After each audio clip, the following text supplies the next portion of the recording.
The audio-visual part 2, the Nightline show had done a follow-up story on Muri, partially because the reception for the first show had been so strong. This time, when the cameramen and producers came through the door, they already felt like family, and Coppell himself was noticeably warmer. There was no filling out process, no interview before the interview. As warm up, Coppell and Muri exchanged stories about their childhood backgrounds. Coppell spoke of growing up in England and Muri spoke of growing up in the Bronx. Muri wore a long sleeved blue shirt. He was almost always chilly, even when it was 90 degrees outside, but Coppell removed his jacket and did the interview in shirt and tie. It was as if Muri were breaking him down one layer at a time. "You look fine," Coppell said when the tape began to roll. "That's what everybody tells me," Muri said. "You sound fine." "That's what everybody tells me." "So how do you know things are going downhill?" Muri sighed. "Nobody can know it but me, Ted, but I know it." And as he spoke, it became obvious. He was not waving his hands to make a point as freely as he had in their first conversation. He had trouble pronouncing certain words. The I sound seemed to get caught in his throat. In a few more months, he might no longer speak at all. "Here's how my emotions go," Muri told Coppell. "When I have people and friends here, I am very up. The loving relationships maintain me. But there are days when I am depressed. Let me not deceive you. I see certain things going and I feel a sense of dread. What am I going to do without my hands? What happens when I can't speak? Swallowing, I can't care so much about, so they feed me through a tube. So what? But my voice, my hands, they are such an essential part of me. I talk with my voice, I gesture with my hands. This is how I give to people." "How will you give when you can no longer speak?" Coppell asked. Muri shrugged. "Maybe I will have everyone ask me yes or no questions." It was such a simple answer that Coppell had to smile. He asked Muri about silence. He mentioned a dear friend Muri had, Maurice Stein, who had first sent Muri's aphorisms to the Boston Globe. They had been together at Brandeis since the early 60s. Now Stein was going deep. Coppell imagined the two men together one day, one unable to speak, the other unable to hear. What would that be like? "We will hold hands," Muri said, "and there will be a lot of love passing between us. Ted, we have had 35 years of friendship. You don't need speech or hearing to feel that." Before the show ended, Muri read Coppell one of the letters he had received. Since the first Nightline program, there had been a great deal of mail. One particular letter came from a school teacher in Pennsylvania who taught a special class of 9 children. Every child in the class had suffered the death of a parent. "Here's what I sent her back," Muri told Coppell, perching his glasses gingerly on his nose and ears. "Dear Barbara, I was very moved by your letter. I feel the work you have done with the children who have lost a parent is very important. I also lost a parent at an early age." Suddenly, with the camera still humming, Muri adjusted the glasses. He stopped, bit his lip, and began to choke out. Tears fell down his nose. "I lost my mother when I was a child, and it was quite a blow to me. I wish I would had a group like yours where I would have been able to talk about my sorrows. I would have joined your group because His voice cracked. Because I was so lonely, Muri Kobel said. That was 70 years ago your mother died. The pain still goes on. You bet, Muri whispered. The professor. He was 8 years old. A telegram came from the hospital, and since his father, a Russian immigrant, could not read English, Muri had to break the news, reading his mother's death notice like a student in front of the class. We regret to inform you, he began. On the morning of the funeral, Muri's relatives came down the steps of his tenement building on the poor Lower East Side of Manhattan. The men wore dark suits, the women wore veils. The kids in the neighborhood were going off to school, and as they passed, Muri looked down, ashamed that his classmates would see him this way. One of his aunts, a heavy-set woman, grabbed Muri and began to wail. What will you do without your mother? What will become of you? Muri burst into tears. His classmates ran away. At the cemetery, Muri watched as they shoveled dirt into his mother's grave. He tried to recall the tender moments they had shared. When she was alive, she had operated a candy store until she got sick, after which she mostly slept or sat by the window looking frail and weak. Sometimes she would yell out for her son to get her home medicine, and young Mori, playing stickball in the street, would pretend he did not hear her. In his mind, he believed he could make the illness go away by ignoring it. How else can a child confront death? Muri's father, whom everyone called Charlie, had come to America to escape the Russian army. He worked in the fur business but was constantly out of a job. Uneducated and barely able to speak English, he was terribly poor, and the family was on public assistance much of the time. Their apartment was a dark, cramped, depressing place behind the candy store. They had no luxuries, no car sometimes to make money. Muri and his younger brother David would wash porch steps together for nickels. After their mother's death, the two boys were sent off to a small hotel in the Connecticut woods where several families shared a large cabin and a communal kitchen. The fresh air might be good for the children, the relatives thought. Muri and David had never seen so much greenery, and they ran and played in the fields. One night after dinner, they went for a walk, and it began to rain. Rather than come inside, they splashed around for hours. The next morning, when they awoke, Muri hopped out of bed.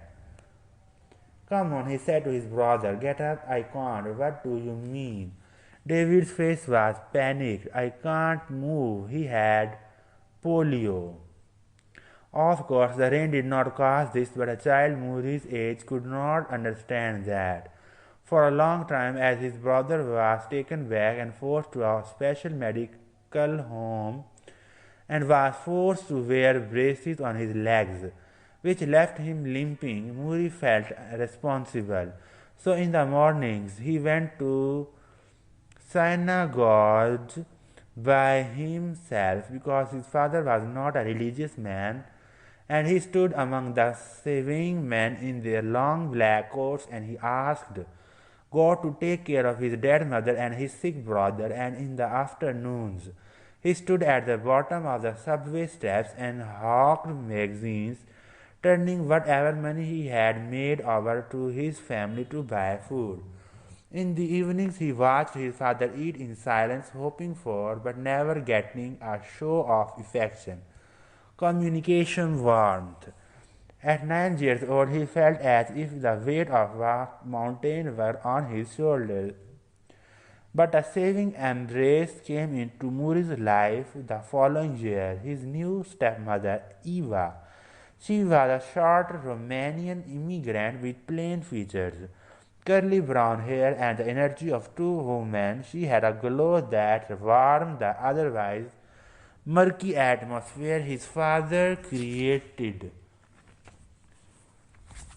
She talked when her new husband was silent. She sang songs to the children at night. Muri took comfort in her soothing voice, her school lessons, her strong character. When his brother returned from the medical home, still wearing leg braces from the polio, the two of them shared a roll-away bed in the kitchen of the apartment. And Eva would kiss them good night. Muri waited on those kisses like a puppy waits on milk, and he felt deep down that he had a mother again. There was no escaping their poverty, however. They lived now in the Bronx in a one-bedroom apartment in a red brick building on Tremont Avenue next to an Italian beer garden where the old man played bossy on summer evenings. Because of the depression, Muri's father found even less work in the fur business. Sometimes, when the family sat at the dinner table, all Eva could put out was bread. What else is there? Would ask. Nothing else, she would answer. When she tucked Muri and David into bed, she would sing to them in Yiddish. Even the songs were sad and poor. There was one about a girl trying to sell her cigarettes. Please buy my cigarettes, they are dry, not wet by rain. Take pity on me. Still, despite their circumstances, Muri was taught to love and to care and to learn. Eva would accept nothing less than excellence in school because she saw education as the only antidote to their poverty. She herself went to night school to improve her English. Muri's love for education was hatched in her arms. He studied at night by the lamp at the kitchen table, and in the mornings he would go to synagogue to say Yizkor, the memorial prayer for the dead for his mother. He did this to keep her memory alive. Incredibly, Muri had been told by his father never to talk about her. Charlie wanted young David to think Eva was his natural mother.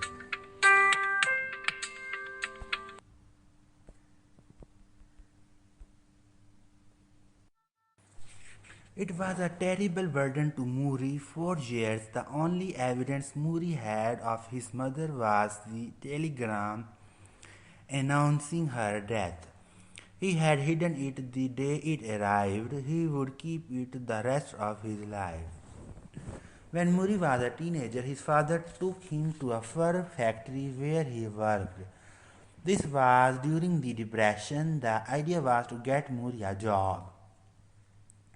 He entered the factory and immediately felt as if the walls had closed in around him. The room was dark and hot, the windows covered with filth, and the machines were packed tightly together, churning like train wheels. The fur hairs were flying, creating a thickened air, and the workers sewing the pelts together were bent over their needles as the boss marched up and down the roads, screaming for them to go faster. Muri could barely breathe. He stood next to his father, frozen with fear, hoping the boss wouldn't scream at him too. During lunch break, his father took Muri to the boss and pushed him in front of him, asking if there was any work for his son. But there was barely enough work for the adult laborers, and no one was giving it up. This for Muri was a blessing.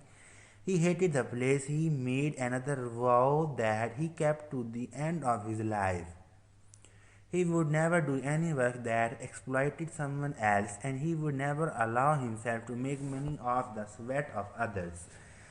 What will you do? Eva asked him.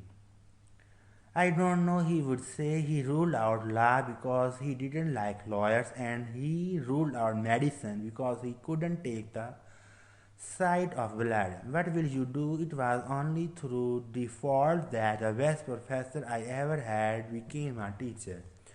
A teacher affects an eternity. He can never tell where his influence stops.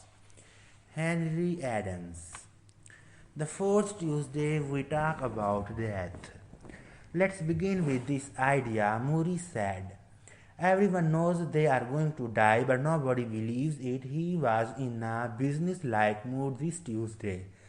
The subject was death, the first item on my list. Before I arrived, Muri had scribbled a few notes on small white pieces of paper so that he would not forget. His shaky handwriting was now indecipherable to everyone but him. I was almost Labor Day,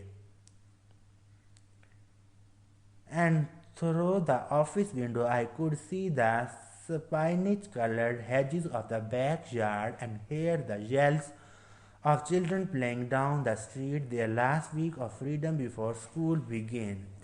Back in the Detroit, the newspaper strikers were giving up for a huge holiday demonstration to show the solidarity of unions against management. On the plane ride in, I had read about a woman who had shot her husband and two daughters as they lay sleeping, claiming she was protecting them from the bad people.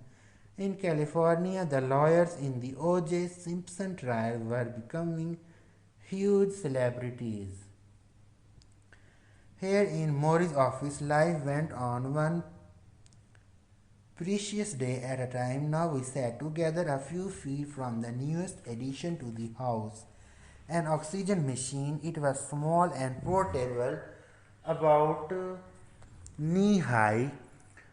On some nights when he couldn't get enough air to swallow, Muri attached the long plastic tubing to his nose, clamping on his nostrils like a leech. I hated the idea of Muri connected to a machine of my kind, and I tried not to look at it as Muri spoke. Everyone knows they are going to die, he said again, but nobody believes it. If we did, we would do things differently. So we kid ourselves about that, I said. Yes, but there's a better approach to know you are going to die and to be prepared for it at any time. That's better. That way you can actually be more involved in your life while you are living. How can you ever be prepared to die? Do what the Buddhists do. Every day have a little bird on your shoulder that asks, is today the day? Am I ready? Am I doing all I need to do? Am I being the person I want to be? He turned his head to his shoulder as if the bird was there now. Is today the day I die? He said. Muri borrowed freely from our religions. He was born Jewish but became an agnostic when he was a teenager, partly because of all that had happened to him as a child. He enjoyed some of the philosophies of Buddhism and Christianity, and he still felt at home culturally in Judaism. He was a religious mutt, which made him even more open to the students he taught over the years. And the things he was saying in his final months on earth seemed to transcend our religious differences. They had a way of doing that. The truth is, Mitch, he said, once you learn how to die, you learn how to live. I nodded. I am going to say it again, he said. Once you learn how to die, you learn how to live. He smiled, and I realized what he was doing. He was making sure I absorbed this point without embarrassing me by asking. It was part of what made him a good teacher. Did you think much about death before you got sick? I asked. No, Moody smiled. I was like everyone else. I once told a friend of mine in a moment of exuberance, I am gonna be the healthiest old man you ever met. How old were you? In my 60s, so you were optimistic. Why not? Like I said, no one really believes what they are going to die. But everyone knows someone who has died, I said. Why is it so hard to think about dying? Because Muri continued. Most of us all walk around as if we are sleepwalking. We really don't experience the world fully. Because we are half asleep, doing things we automatically think we have to do.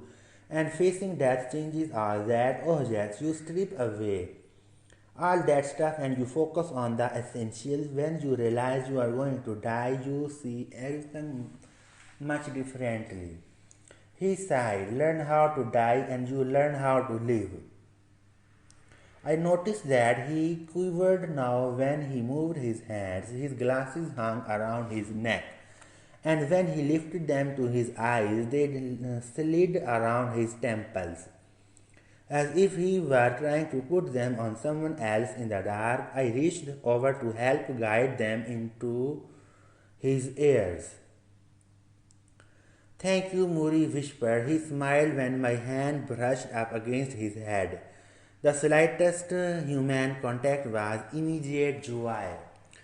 Mitch, can I tell you something? Of course, I said. You might not like it. Why not? Well, the truth is, if you really listen to that bird on your shoulder, if you accept that you can die at any time, then you might not be as ambitious as you are. I forced a small grin.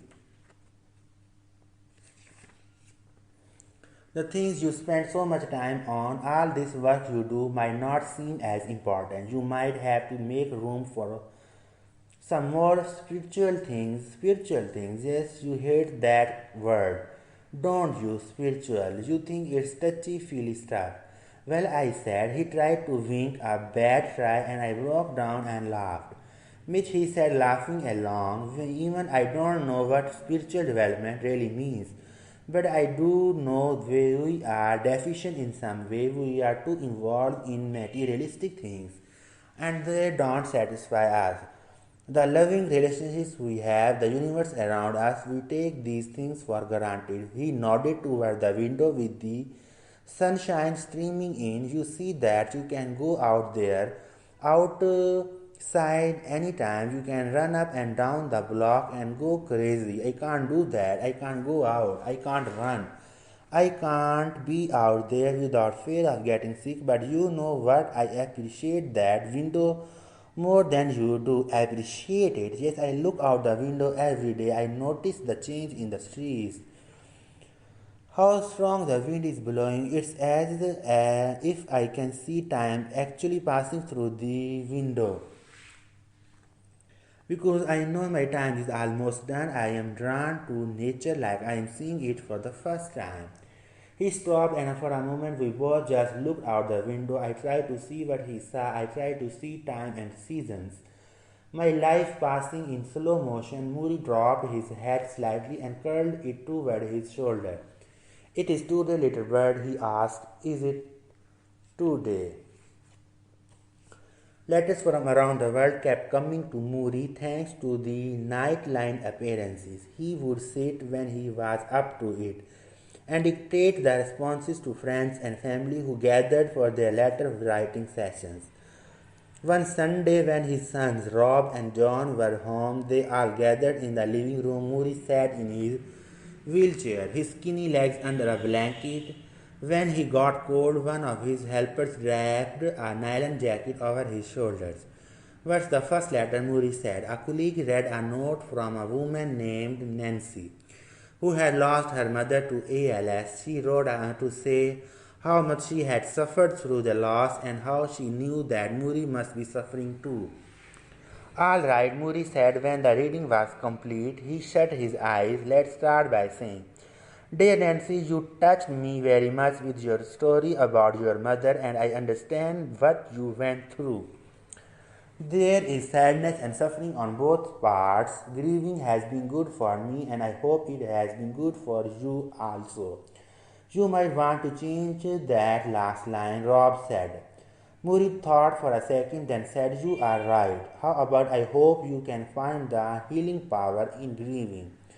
Is that better? Rob nodded. Also, thank you, Muri said. Another letter was read from a woman named Jane who was thanking him for his inspiration on the Nightline program. She referred to him as a prophet. That's a very high compliment, said a colleague. A prophet. Muri made a face. He obviously didn't agree with the assessment. Let's thank her for her high praise and tell her I am glad my words meant something to her. And don't forget to say thank you, Muri. There was a letter from a man in England who had lost his mother and asked Muri to help him contact her through the spiritual world. There was a letter from a couple who wanted to drive to Boston to meet him. There was a long letter from a former graduate student who wrote about her life after the university. It told of a murder, suicide, and 3 stillborn births. It told of a mother who died from ALS. It expressed fear that she, the daughter, would also contract the disease. It went on and on. 2 pages, 3 pages, 4 pages. Muri sat through the long, grim tale. When it was finally finished, he said softly, Well, what do we answer? The group was quiet. Finally, Rob said, How about thanks for your long letter? Everyone laughed. Muri looked at his son and beamed.